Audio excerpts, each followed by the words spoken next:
Let's ask our next guest, who says any merger should be evaluated on its impact on competition and employment. She would know. She's got a unique perspective on this as a movie producer turned politician. Let's bring in Congresswoman Laura Friedman of California. Congresswoman, it's good to see you. Welcome. Thanks for having me. Could Netflix buying Warner Brothers be the death of Hollywood as we know it?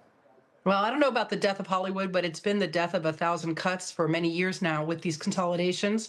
Your previous speaker brought up one that happened several years ago. And every time we see a consolidation, whether it's in the film industry or in the grocery business or in telecom or anything else, we see thousands of job losses. We see a less competitiveness. We see prices go up for consumers. These are all a concern. But right now in Hollywood, people are already struggling. We have a major depression in the film industry with shooting going overseas, with less competition between studios, less productions being made, with less people going to the box office.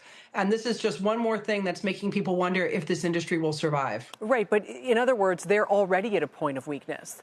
This is not an industry that's thriving, that Netflix is coming in to say, we're going to take it and now find, synergies or cost savings or something super scary. I mean, if the industry is already struggling on its own, is Netflix more of a potential savior than a threat?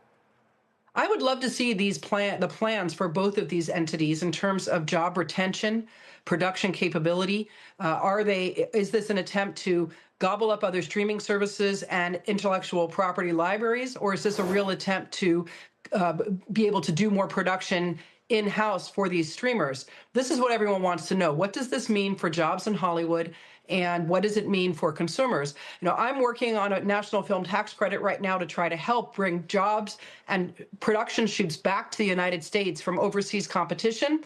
So there's a lot of worry in Hollywood, and I'd like to know how these different companies specifically are going to help bring the industry back home. Sure, and Paramount shares are rising as they look like they might yet be in the mix for these assets. But to the point that Rich just made as well, I mean, they're leaning on a lot of external financing, including overseas financing, to make an acquisition happen. So is Hollywood pleased that they might become I know they're more familiar with Skydance, obviously. That's a much more of an ally. But do they have the wherewithal, the financial heft and wherewithal to make sure that this industry is going to thrive? Look, I'm not a financial analyst. I'm a former film producer. I can tell you from the creative side that there is a lot of angst right now in Hollywood over the prospect of either of these companies purchasing Warner Brothers. They each bring unique challenges to the table.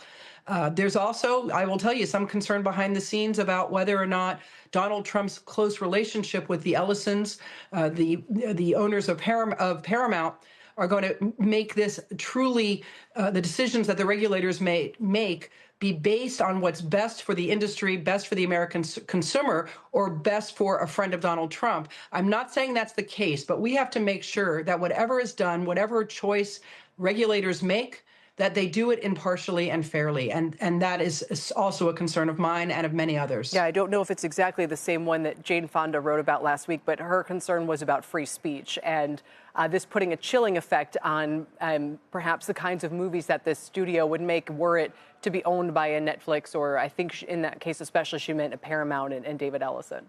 Look, these are business decisions. They shouldn't be made on the basis of any kind of quid pro quo with the Trump administration, whether it's about content, whether it's about what they do with CBS, which is also one of the assets that's under consideration here.